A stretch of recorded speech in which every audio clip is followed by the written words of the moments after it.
Kebaikan Luna Maya dibongkar Ardina Rasti. Hal ini bermula saat Ardina Rasti menceritakan kisahnya yang sempat mengalami pengalaman tak mengenakan. Yakni dirinya sempat menjadi korban kekerasan yang dilakukan oleh mantan kekasihnya yang juga sesama artis. Bahkan kasus yang menimpa Ardina Rasti kala itu cukup heboh dan jadi berita nasional. Kejadian di masa lalu itu juga bahkan membuat Ardina Rasti sempat terpuruk.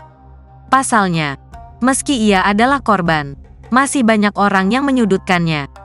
Fakta itu pun terungkap saat Ardina Rasti hadir menjadi bintang tamu kanal YouTube TS Media yang dipandu Luna Maya.